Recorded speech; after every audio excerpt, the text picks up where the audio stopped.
Welcome back to Grammar Grade 7. This is Unit 13, Lesson 82, and we're beginning our study of vocabulary and spelling. Today we tackle homonyms, and more precisely, the ones called homophones, words that sound exactly alike but mean completely different things. They fool your ear on purpose, so the only way to pick the right one is to think about meaning. Let's get started. So, what is a homophone? A homophone is a word that sounds exactly like another word, yet the two carry completely different meanings, and usually different spellings too. Because your ear can't tell them apart, your ear is no help at all here. Instead, you have to choose the right one by its meaning. Say what you actually mean, and the meaning points you straight to the correct spelling. That single habit is the heart of today's lesson. Let's begin with the most famous set of all, two, and two. All three sound identical, but they do three completely different jobs. The first one, spelled T-O, means toward, as in walk to the door. It can also join up with a verb, like to run. The second, spelled T-O-O, means also, or very, as in, that was fun too. And the third, spelled T-W-O, is simply the number 2, as in, I bought 2 apples. One sound, 3 separate spellings, and the meaning is what tells you which one to reach for. Next comes a trio that trips up nearly everyone. There, and there. Listen closely, because all three sound exactly the same. There, spelled T-H-E-R-E, points to a place, or starts a sentence like, there is. For example, put the box over there. There, spelled T-H-E-I-R, means belonging to them. For example, their car is blue. And there, with an apostrophe, is just short for they are. For example, they're almost home. 3 spellings, 3 different jobs, and only the meaning keeps them straight. Here's a pair you use in almost every message you send. Your and your. Your, with an apostrophe, is a contraction.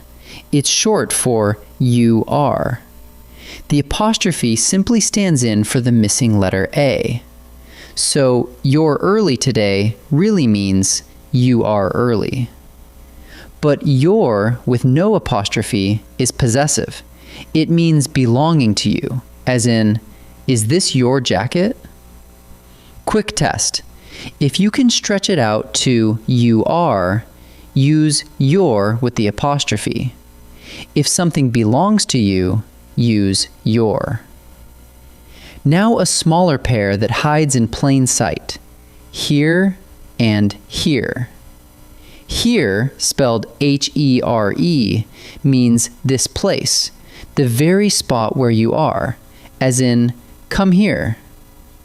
Here, spelled H-E-A-R, means to listen with your ears. And notice that the word ear is tucked right inside here, which makes a handy reminder. Let's pick by meaning. I can hear the music is wrong, because we mean listening, not a place. I can hear the music is correct, because here is the one about your ears. Match the meaning, and the spelling falls right into place. This next pair breaks the usual rule, so stay sharp. It's and its. Normally, an apostrophe shows ownership, but not this time. Its, with an apostrophe, is a contraction. It means it is, or sometimes it has. The apostrophe just replaces a missing letter, exactly as always. For example, it's raining outside really means it is raining. But its, with no apostrophe, is the possessive. It means belonging to it, as in, the dog wagged its tail. Here's the safe test. Try saying, it is. If it fits, use its with the apostrophe. If it doesn't, reach for its with no apostrophe. Our last set is a bit more grown up. Principal and principal. Principal, ending in P-A-L, has two related meanings: the head of a school and the main, most important thing. Here's a trick. The principal is your pal. For example, the principal spoke to us. Principle, ending in P-L-E, means a rule, a law, or a belief you live by. For example, honesty is her guiding principle. So remember, the head of the school is your pal, and a rule you follow ends in P-L-E. Let's turn all of this into one simple habit. Whenever you meet a homophone, do three things. First, say the word's meaning out loud in your head. Second, let that meaning pick the spelling for you, because the sound never will. Third, if the word is a contraction, remember the apostrophe is standing in for a missing letter, like the A in your or the I in its. Same sound, but the meaning always decides. Ready to practice a few together? Time to practice. In this first set, read each sentence and choose the homophone that fits the meaning. Pause the video and try each one on your own before I reveal the answer. I need blank, more pencils for class. Is it 2, 2, or 2? The sentence is counting pencils, so it needs the number 2. The number is spelled T-W-O, so the answer is 2. Blank going to love this book. Your or your? This one means you are going to love it, so it unpacks into you are. That calls for your with an apostrophe, so the answer is your. The players left blank helmets on the bench. There, or there. The helmets belong to the players, so we need the possessive, meaning belonging to them. That's their. T-H-E-I-R. So the answer is there. In this second set, choose the correct homophone for each blank. Think carefully about the exact meaning and watch the spelling. Pause and choose before I answer.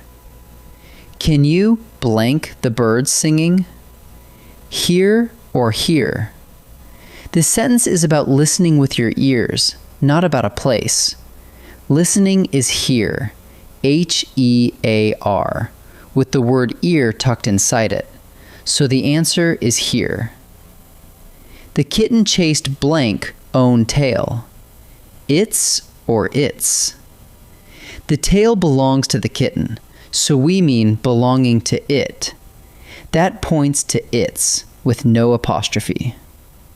Try the test.